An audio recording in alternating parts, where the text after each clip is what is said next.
Alright, so I want to front load something right off the bat. This video isn't for the faint of heart, so there's your warning. I'm also not going to claim that this is 100% the truth, rather going over evidence that connects this engine to what I'm about to talk about. So, let's deep dive into the history of Oigawa James, otherwise known as C5644.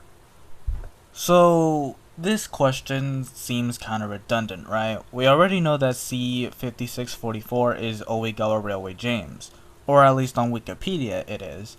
So what exactly sparked me to go research this engine, and the specific past about this engine?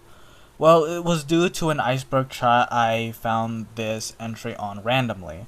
Sorry I couldn't find the original iceberg image, but there was one entry on the iceberg that stated that the Oigawa Railway the engine that they put as the Oigawa Railway James was apparently part of the Death Railway. Now, for those unaware, the Death Railway is a railway that was built to connect Thailand to present-day Myanmar. This railway was constructed by prisoners of war and people who were kidnapped in the captured areas by Japan. This railway was just one human rights violation after another.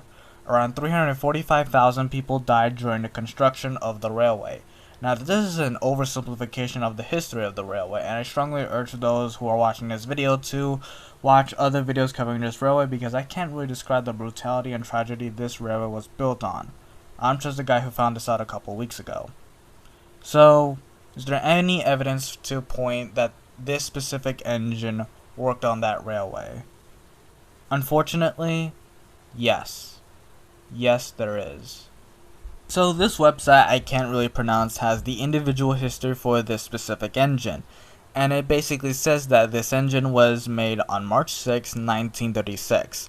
It was eventually shipped off to the front lines in September of 1941. It's important to mention that the website specifically says that this engine was narrow gauge, which seemingly conflicts with the Death Railway's meter gauge of 3 feet 3 inches. However, it is said that narrow gauge covers as small as 1 feet 11 inches. So yes, this specific engine worked on the Death Railway, and this confirms it. Not 100% though.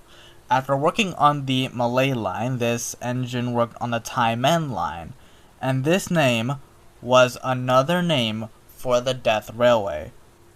Eventually, this engine was brought back over to Japan in 1979 and was restored, now working as the Oigawa Railway James. So when I was researching this, I didn't really think I was going to find anything and that this was just some messed up joke entry on an iceberg to look spooky.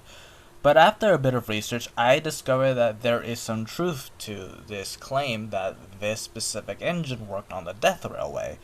I myself don't know anything about the railway, that much at least, and again I strongly advise those who watch this video also read up and watch videos detailing the history of the railway, as again I only have a surface level explanation of the railway, which is still running and operating by the way.